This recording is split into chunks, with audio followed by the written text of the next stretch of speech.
Ask مفتی طارق مسعود۔ اچھا بھائی، leucorrhoea کی کتنی مقدار ہو تو نماز جائز ہے؟ اگر لیکوریا کی مقدار سکے کے برابر ہو تو کیا اس سے نماز ہو جائے گی؟ کتنی مقدار معاف ہے یعنی اس میں نماز ہو جاتی ہے؟ عائشہ خان کراچی سے۔ دیکھیں، لیکوریا کی نجاست ہو یا کوئی بھی گندگی ہو، پیشاب ہو، تو یہ جو ہماری ہتھیلی ہے نا، اس میں جب پانی ہم ڈالتے ہیں تو جتنا پانی کھڑا رہتا ہے یہ 1 درہم کے برابر بنتی ہے۔ پہلے زمانے میں جو 5 روپے کا سکہ ہوتا تھا، تو جب تک مقدار اس سے کم ہو معاف ہے، اتنی یا اس سے زیادہ ہو تو وہ معاف نہیں ہے، کیونکہ تھوڑی مقدار نجاست کی بہرحال قابل معافی ہے، کیونکہ ما جعل علیکم فی الدین من حرج، اللہ نے دین میں تنگی نہیں رکھی ہے۔ کیونکہ ہم پیشاب کرتے ہیں، بعض دفعہ 1-2 چھینٹے تو پڑ جاتے ہیں، کہاں ہر دفعہ شلواروں کو دھوتا پھرے گا انسان؟ تو فقہاء نے لکھا ہے کہ تھوڑی مقدار نجاست کی بہرحال معاف ہے۔ تو اب کتنی تھوڑی ہے اور کتنی زیادہ ہے تو اس کے بارے میں قرآن و سنت میں واضح ہدایات نہیں ملتی، تو فقہاء نے دیگر احکام سے قیاس کیا ہے۔ وہ قیاس کر کے یہ مسئلہ بیان کیا ہے کہ اگر 1 درہم یا اس سے زیادہ ہو تو وہ معاف نہیں ہے، اس سے کم ہو تو وہ معاف ہے۔ تو جب لیکوریا کی نجاست یا پیشاب کا قطرہ جسم سے خارج ہوگا، وضو بہرحال آپ کا ٹوٹ جائے گا، لیکن شلوار کو یا جسم کو دھونا لازم ہے یا نہیں؟ تو 1 آدھ قطرہ ہے یا تھوڑی سی لیکوریا کی رطوبت ہے تو وہ تو معاف ہے، لیکن اگر وہ اتنی پھیل گئی ہے ہتھیلی کی گہرائی کے برابر، جو پہلے زمانے میں جو 5 روپے کا بڑا سکہ ہوتا تھا اس کے برابر اگر پھیل گئی ہے تو اس جگہ کو دھونا لازم ہے، اس سے کم ہے تو اس جگہ کو دھونا لازم نہیں ہے۔ اور اگر متفرق پھیلی ہے، تھوڑی وہاں تھوڑی وہاں، تو ایک اندازہ لگائیں کہ یہ جمع ہوتی تو اتنی پھیل جاتی کہ نہیں پھیلتی، تو وہ اندازہ لگائیں۔ اگر آپ کا خیال ہے کہ اتنی ہے تو دھو لیں، اس سے کم ہے تو نہ دھوئیں، بے شک نہ دھوئیں، دھوئیں گے تو اچھی بات ہے۔ زوجہ تھکاوٹ کی وجہ سے شوہر کو قریب آنے سے منع کر سکتی ہے۔ اگر گھر کے کام کاج کی وجہ سے، تھکاوٹ کی وجہ سے عورت اپنے شوہر کو قریب نہ آنے دے تو کیا ایسا کرنا بھی گناہ ہوگا؟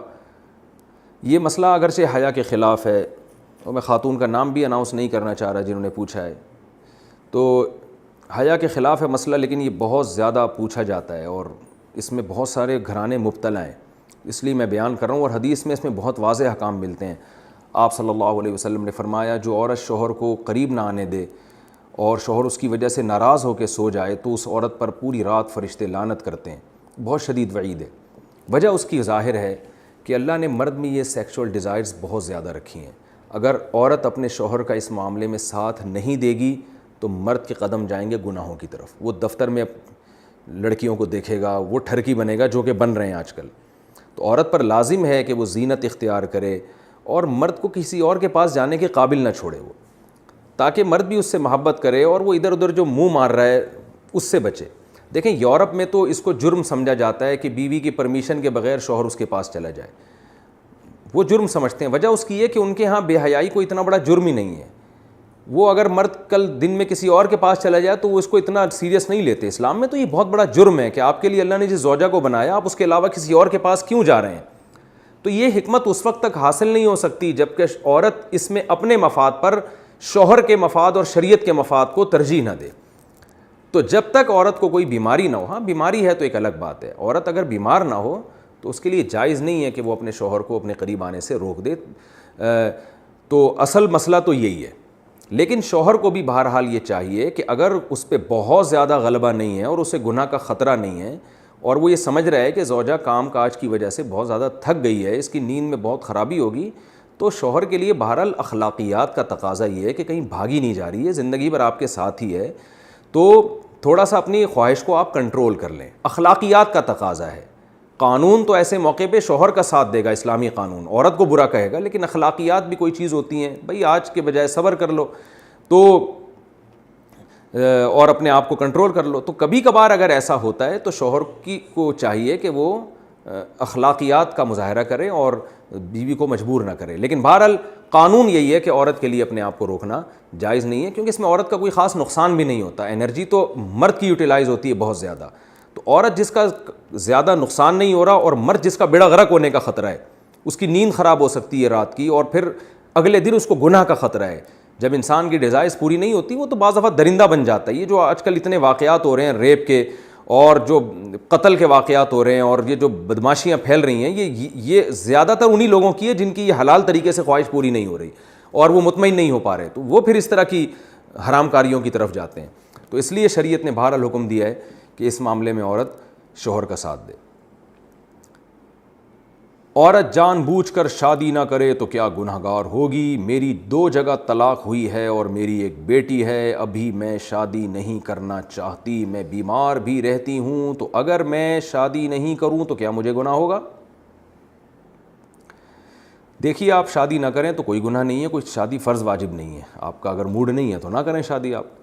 لیکن سنت مؤکدہ بہرحال یہی ہے جوان عورت اور جوان مرد کے لیے کہ وہ شادی کے بغیر نہ رہیں. اس کا بچوں سے تعلق نہیں ہے کہ آپ کے 3 بچے ہیں کہ 4 بچے ہیں یا آپ کو 2 دفعہ طلاق ہوئی ہے 3 دفعہ طلاق ہوئی ہے. شریعت پہ جو ہمیں تعلیمات ملتی ہیں وہ یہ ہے کہ شریعت نے مرد کے لیے بھی اور عورت کے لیے بھی بغیر نکاح کے زندگی کو پسند نہیں کیا، کیونکہ اس میں گناہ کا بہرحال خطرہ ہوتا ہے. تو آپ کو بھی گناہ کا خطرہ بہرحال ہو سکتا ہے، ابھی نہیں ہے لیکن کل ہو سکتا ہے. تو اس لیے اپنے آپ کو آزمائشوں میں نہیں. ہاں کسی عورت کی عمر ڈھلک چکی ہے، بوڑھی ہو چکی ہے تو ایک الگ بات ہے. تو آپ کو خود بھی گناہ کا خطرہ ہو سکتا ہے. نمبر 2، نکاح کرنے میں فائدہ کیا ہے کہ آپ خود بھی گناہ سے بچیں گی اور ایک مسلمان مرد کو بھی برائی سے بچا لیں گی. اس کو بھی تو عورت برائی سے بچا لیتی ہے ایک حلال تعلق قائم کر کے. تو بہرحال اس کا فائدہ ہی ہے. پھر ہو سکتا ہے اللہ آپ کو کوئی اور ایسی اولاد دے دے جو ان تینوں سے اچھی ہو. قرآن اولاد کے بارے میں کہتا ہے لا تدرون ایہم اقرب لکم نفعا. اولاد کے بارے میں تمہیں پتہ نہیں ہے کہ کون سی اولاد تمہارے لیے بہتر ہے. اس بارے میں ابو داؤد کی ایک حدیث پیش کی جاتی ہے کہ نبی صلی اللہ علیہ وسلم نے فرمایا جو عورت بچوں کی وجہ سے نکاح نہ کرے اپنے بچوں کی خاطر تو قیامت کے دن وہ میرے ساتھ ہوگی. یہ حدیث بالکل بہت زیادہ ضعیف ہے، اس سے استدلال درست نہیں ہے اور یہ قرآن و سنت کی دوسری نصوص کے بھی خلاف ہے. قرآن و سنت میں جو نکاح کے فضائل ہیں اس میں کوئی فرق نہیں رکھا اللہ نے کہ عورت طلاق یافتہ ہو یا نہ ہو، کنواری ہو یا بچے ہو چکے ہوں یا نہیں ہو چکے ہوں. صحابہ کرام میں عورتیں طلاق یافتہ بھی ہوتی تھیں، بچے بھی ہوتے تھے، پھر بھی شادی کرتی تھیں وہ. بلکہ قرآن نے تو کہا وَرَبَائِبُكُمُ اللَّاتِي فِي حُجُورِكُم مِّن نِّسَائِكُمُ اللَّاتِي دَخَلْتُم بِهِنَّ. تمہاری وہ عورتیں تمہاری وہ ستیلی بیٹیاں جن کی ماؤں سے تم نکاح کر چکے ہو تو ان بیٹیوں سے نکاح حرام ہے. تو اس سے پتہ چلے صحابہ کرام جب عورتوں سے نکاح کرتے تو ستیلی بیٹیاں بھی ان کے ساتھ آتی تھیں. قرآن کہہ رہے جو تمہاری گود میں پلتی ہیں ستیلی بیٹیاں. تو یہ معاشرے میں اس کلچر کو فروغ دینا چاہیے. اس لیے میں آپ کو مشورہ دوں گا کہ آپ کوئی بھی آپ کو ہم پلہ کفو رشتہ ملتا ہے تو آپ اس سے بہتر ہے کہ نکاح کر لیں. لیکن بہرحال زبردستی نہیں ہے اس میں. یہ کوئی ایسا حکم نہیں ہے جو کسی سے گن پوائنٹ پہ کروایا جا سکے. آسک مفتی طارق مسعود.